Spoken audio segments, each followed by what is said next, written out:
ഉണ്ണിയപ്പോ? അതെ. എനിക്ക് എൻ്റെ അമ്മായിയമ്മയുടെ കൈ കൊണ്ടുണ്ടാക്കിയ ഉണ്ണിയപ്പം എനിക്കിപ്പോൾ കഴിക്കണമെന്ന് പറയും കേട്ടോ. അന്നേരത്തേക്കിനും ജലജയ്ക്ക് അങ്ങ് ഭയങ്കര ദേഷ്യം വരികയാണ്.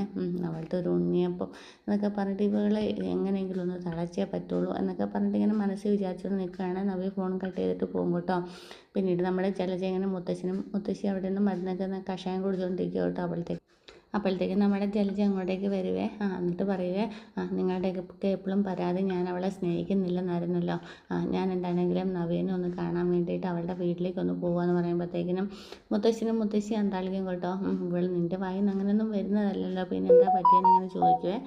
അന്നേരത്തേക്കിനും പറയും, ഇല്ല കുറേ ദിവസമായില്ലേ നവീനൊന്ന് കണ്ടിട്ട്, അപ്പോൾ അവൾക്ക് ഉണ്ണിയപ്പം വേണമെന്ന് പറഞ്ഞിട്ടുണ്ട്, അപ്പോൾ അത് പോയി അവിടെ പോയി ഉണ്ടാക്കി കൊടുക്കാൻ പോകാമെന്നിങ്ങനെ പറയേ. അന്നേരത്തേക്കിനും നമ്മുടെ മുത്തശ്ശൻ പറയും, പോകുന്നതൊക്കെ കൊള്ളാം, പക്ഷെ അതിനകത്തൊന്നും ചേർത്തേക്കല്ലെന്ന് പറയുവേ.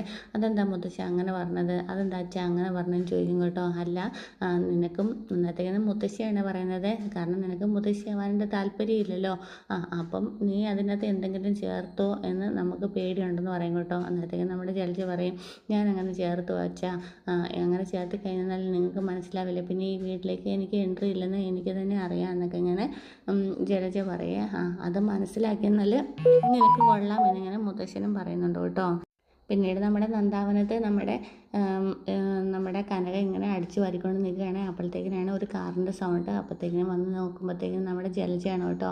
അപ്പോഴത്തേക്കും നമ്മുടെ കനക പറയുന്നുണ്ട്, ഗോവിന്ദേട്ടാ ദാ നോക്ക്, നമ്മുടെ മൂത്ത മോളുടെ അമ്മായിയമ്മ വരുന്ന കണ്ടോ, അവൾ വരുത്തിയതാണെന്ന് പറയുവേ. നമ്മുടെ ജലജ ഇങ്ങനെ കയറി വരിക കേട്ടോ. കയ്യിലൊരു ഉണ്ണിയപ്പത്തിൻ്റെ പാക്കറ്റൊക്കെ ഉണ്ട്. ജലജയോ എന്നാണ്ട് വിശേഷം, സുഖമാണെന്നൊക്കെ ചോദിക്കുകയെ. എന്നിട്ട് നവ്യ എന്തേ ചോദിക്കുക, അവൾ കുളിക്കാൻ പോയെന്ന് പറയും കേട്ടോ. ഇതെൻ്റെ കയ്യിൽ ഉണ്ണിയപ്പമൊക്കെ ആയിട്ട്, എൻ്റെ മരുമകൾക്ക് ഉണ്ണിയപ്പം വേണമെന്ന് പറഞ്ഞാൽ മേടിച്ചുകൊണ്ട് വന്നാന്ന് പറയുവേ. അയ്യോ ഈ ഉണ്ണിയപ്പം അല്ല അയ്യേ എന്നൊക്കെ പറയും കേട്ടോ. അവൾക്ക് വേണ്ടത് വീട്ടിൽ വെച്ചുണ്ടാക്കിയ നിങ്ങളുടെ കൈ കൊണ്ടുണ്ടാക്കിയ ഉണ്ണിയപ്പമാണെന്ന് പറയും കേട്ടോ. അന്നേരത്തേക്കിനും പറയും, ഇത് ഉണ്ണിയപ്പം അല്ലേ, അപ്പോൾ ഇത് കഴിച്ചാൽ മതി എന്നൊക്കെ പറയുക. അന്നേരത്തേക്കിനും നമ്മുടെ ഗോവിന്ദൻ പറയുന്നുണ്ട്, അവൾക്ക് എപ്പോഴെങ്കിലുമൊക്കെ ഉണ്ടാക്കി കൊടുത്ത ഒരു ഉണ്ണിയപ്പം കഴിച്ച് കാണും, അതിൻ്റെ ടേസ്റ്റ് ഉണ്ടാവും, അതുകൊണ്ടായിരിക്കും നിങ്ങളുടെ കൈ കൊണ്ട് ഉണ്ണിയപ്പം വേണമെന്ന് ഇങ്ങനെ പറഞ്ഞതെന്നൊക്കെ പറയുമ്പോഴത്തേക്കിനും ജലജയും പറയും, മനസ്സിൽ പറയും കേട്ടോ അവളുടെ ഒരു ഉണ്ണിയപ്പം എന്നൊക്കെ. എന്നിട്ട് അതിപ്പം ഞങ്ങൾ തന്നെ നോക്കിക്കോളാം എന്നൊക്കെ പറഞ്ഞുകൊണ്ട് ഇങ്ങനെ പറയും കേട്ടോ. പിന്നീട് പറയുവേ, ഇത്രയും ദിവസമായിട്ട് ജലജ ഒന്നും വരുവോ വിളിക്കുകയൊന്നും ചെയ്തില്ലല്ലോ എന്നൊക്കെ പറയും കേട്ടോ. അതിനിപ്പോൾ വരാൻ സമയമായില്ലല്ലോ, അപ്പം പ്രസവ സമയത്തല്ലേ അമ്മായിയമ്മ വരുന്നതെന്നൊക്കെ ചോദിക്കുവേ. അന്നേരത്തേക്കിനും നമ്മുടെ ഗോവിന്ദൻ പറയുവേ, അങ്ങനൊന്നും ഇല്ല എന്നൊക്കെ പറയുവേ.